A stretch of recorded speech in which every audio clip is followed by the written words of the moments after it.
어쩜 이렇게 시간이 안 가는지 정말 버스 안에서 고인 이불 속에서 고인은 언제나 너에게 고인.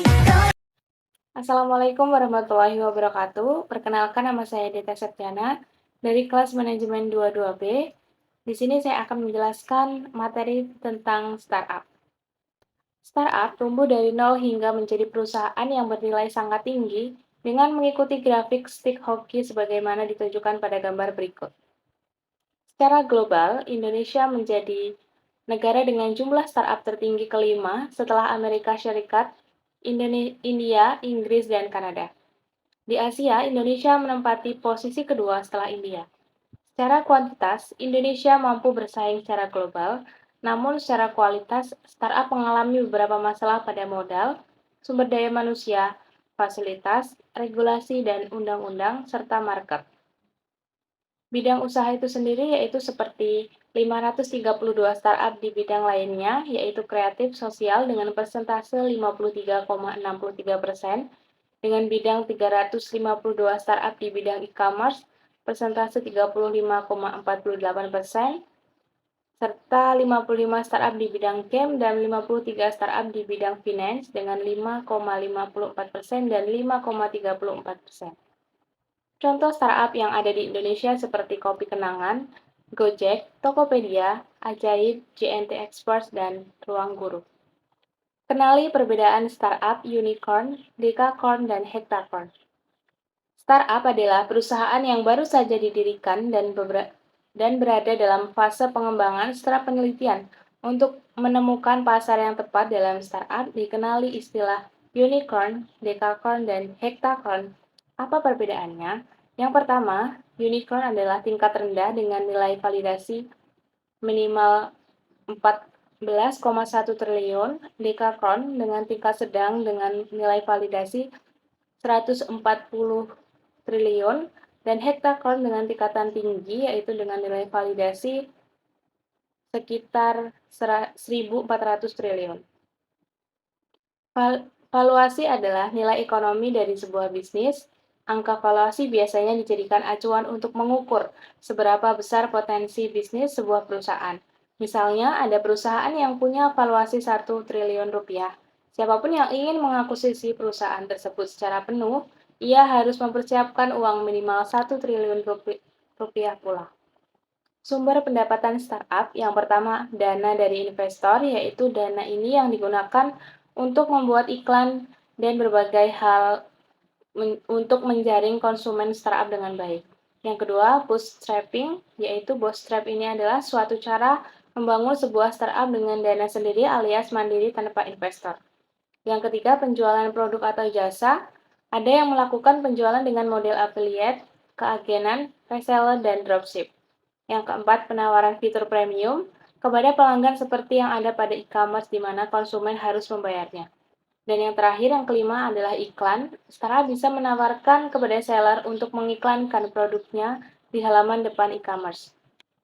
Kenapa para investor mau menyuntikkan dana kepada perusahaan yang jelas-jelas selalu merugi? Jawabannya adalah karena value atau nilai dari perusahaan tersebut. Selanjutnya ada e-commerce. E-commerce atau yang biasa disebut dengan perdagangan elektronik adalah aktivitas yang mendukung penjualan maupun pembelian secara elektronik. E-commerce meliputi transfer uang, sistem manajemen data, maupun perhitungan stok produk. Selanjutnya ada jenis-jenis e-commerce. Yang pertama, business to business. Jenis e-commerce seperti ini dilakukan antara produsen atau perusahaan dengan perusahaan. Pemesanan atau pembelian produk antar perusahaan tidak pernah mengalami keterlambatan atau kekurangan. Yang kedua ada business to customer. Jenis bisnis ini sangat umum dilakukan oleh banyak pelaku bisnis, baik pemula maupun UMKM. Sebab perusahaan langsung menjual produk kepada konsumen dengan proses transaksi akan berlangsung dengan cepat dan bahkan harga produk bisa berada di bawah pasar. Contoh, Shopee, Lazada, Tokopedia, maupun Blibli. Selanjutnya ada karakteristik startup. Startup mempunyai 8 karakteristik penting, yaitu yang pertama, usia bisnis kurang dari 3 tahun. Startup memang merujuk pada bisnis yang baru saja dirintis. Dalam hal ini, perusahaan yang dapat disebut startup adalah yang berusia kurang dari 3 tahun. Yang kedua, mempunyai inovasi dan keunikan ide. Inovasi dan keunikan menjadi dasar penting dalam mendirikan startup. Perusahaan harus bisa berinovasi dengan membuat ciri khas tersendiri yang unik dan membedakannya dari perusahaan lain. Yang ketiga, ada minim SDM. Kira-kira, tim startup memiliki jumlah anggota di bawah 20 orang. Bahkan ada perusahaan startup yang hanya mempunyai anggota 3 hanya 5 orang. Semua kegiatan usaha bisa berjalan lancar karena dibantu teknologi. Yang keempat ada multitasking. Dengan jumlah SDM yang minim, anggota tim startup dituntut untuk bisa multitasking atau mempunyai pekerjaan lebih banyak dibandingkan yang seharusnya. Yang kelima, memiliki semangat muda. Karakteristik lain dari startup adalah memiliki semangat muda. Artinya, tim anggota startup selalu bersemangat untuk menjalankan serta mengembangkan inovasinya. Yang keenam, ketidakpastian. Oleh karena masih perusahaan yang baru saja dirintis, maka pendapatannya juga kurang stabil, sehingga menyebabkan ketidakpastian dalam beberapa hal, khususnya soal pendapatan. Yang ketujuh, dominasi teknologi. Istilah startup hanya diperuntukkan bagi perusahaan yang bergerak di bidang teknologi, sehingga tidak semua bidang usaha yang menggunakan internet bisa dijuluki startup. 8. Memiliki internet. Dalam perusahaan startup, internet menjadi hal penting yang harus ada, karena media internet digunakan untuk mengerjakan dan menciptakan produk hingga menjalin komunikasi bisnis.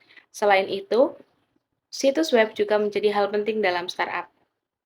Jenis-jenis startup yaitu seperti yang telah dijelaskan sebelumnya, tidak semua perusahaan baru dirintis dapat disebut startup, karena istilah ini mengacu pada perusahaan yang bergerak di bidang teknologi dan informasi. Jenis startup yakni yang pertama startup game adalah jenis perusahaan startup yang bergerak di bidang game. Kegiatannya mulai dari pembuatan game hingga aplikasi. Startup ini cukup berkembang pesat karena peluangnya besar. Yang kedua, startup edukasi adalah jenis perusahaan startup yang bergerak di bidang edukasi.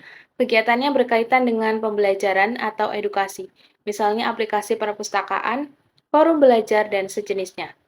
Yang ketiga, startup perdagangan adalah jenis perusahaan startup yang bergerak di bidang ekonomi, khususnya perdagangan. Kegiatannya mulai dari pembuatan aplikasi hingga jenis barang yang dijual. Mungkin itu saja yang dapat saya sampaikan. Saya akhiri. Wassalamualaikum warahmatullahi wabarakatuh. Terima kasih.